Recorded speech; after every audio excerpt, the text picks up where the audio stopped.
దేశాయిపేటలోని Calvary Baptist church pastor reverend M Abraham, సంఘ president, secretary, treasurer, vice president, joint secretary మరియు committee ఆధ్వర్యంలో ఘనంగా పునరుద్ధాన వేడుకలు జరిగాయి. పునరుద్ధాన పండుగ వేడుకకు ముఖ్య అతిథులుగా పాస్టర్ పాల్ మధ్య, love of Christian ministries Hyderabad హాజరై మాట్లాడుతూ, యేసుక్రీస్తు మానవులకు ఇచ్చే శాంతిని నేను ఇవ్వట్లేదని, నా శాంతిని నేను మీకు అనుగ్రహించానని, శాంతిలో, కలిమిలోనైనా, లేమిలోనైనా, ఐశ్వర్యంలోనైనా మీరు దేవుణ్ణి కలిగి ఉండటం పునరుద్ధానమని తెలిపారు. యేసుక్రీస్తు చనిపోయి మళ్ళీ తిరిగి లేచి, నేను నా తండ్రి చెంతకు వెళ్ళుచున్నాను, అక్కడ మీరును ఉండు స్థలం సిద్ధపరచ వెళ్ళుచున్నాను, లేని ఎడలా మీకు చెప్పెదను, మళ్ళీ వచ్చి మిమ్ములను తీసుకొని వెళ్ళుదును, ఆ స్థలమునకు నేనే మార్గమును, సత్యమును, జీవమునై ఉన్నాను, కాబట్టి మీరు వెళ్ళి సమస్త జనులకు శిష్యులుగా చేయుడి, తండ్రి యొక్కయు, కుమారుని యొక్కయు, పరిశుద్ధాత్మ యొక్కయు నామంలో మీకు ధైర్యము కలిగి జీవించుడని అభయమిచ్చాడు అని తెలిపారు.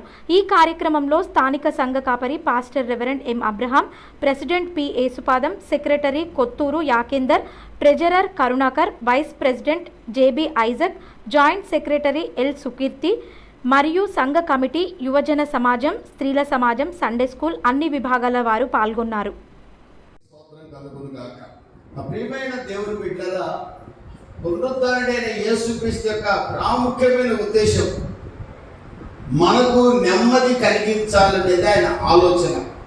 యోహాను సువార్త 14వ అధ్యాయంలో కూడా ఆయన అంటున్నాడు, శాంతిని మీకు అనుగ్రహిస్తున్నాను, నా శాంతినే మీకు అనుగ్రహిస్తున్నాను, లోకం ఇచ్చే తాత్కాలికమైన శాంతి కాదు, నేనిచ్చే శాంతి అది కలవరాల మధ్యలోనైనా, కల్లోలాల మధ్యలోనైనా, కలిమిలోనైనా, లేమిలోనైనా, బాధలోనైనా, ఐశ్వర్యంలోనైనా, ఏ పరిస్థితుల్లోనైనా నేను దేవుడిగా కలిగి ఎవరైతే ఉంటారో, పునరుద్ధరణుడైన యేసుని దేవునిగా కలిగి ఎవరైతే ఉంటారో, సజీవుడైన యేసుని ఆరాధించే బిడ్డలు ఎవరైతే ఉంటారో వారి యొక్క సమాధానం శాశ్వతమైన సమాధానంగా ఉంటుంది. అలాంటి సమాధానాన్ని ఇవ్వాలనే నేను లోకానికి వచ్చాను.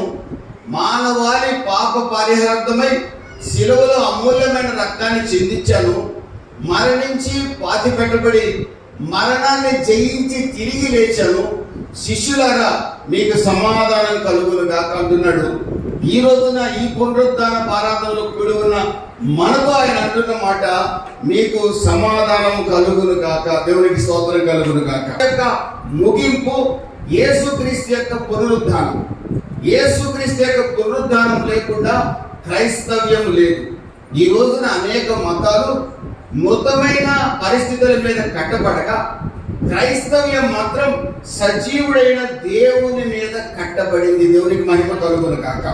మనం ఆరాధిస్తున్న దేవుడు సజీవుడు, మాట్లాడేవాడు, పలకరించేవాడు, సహాయం చేసేవాడు, ప్రార్థన ఆలకించే దేవుడు. మనం ఆరాధిస్తున్న దేవుడు కుల దేవుడు కాదు, మత దేవుడు కాదు, మార్గాన్ని చూపించగలిగిన వాడు, మరణించి మరణాన్ని జయించి తిరిగి లేచిన వాడు మనం ఆరాధిస్తున్న ప్రభు దేవుని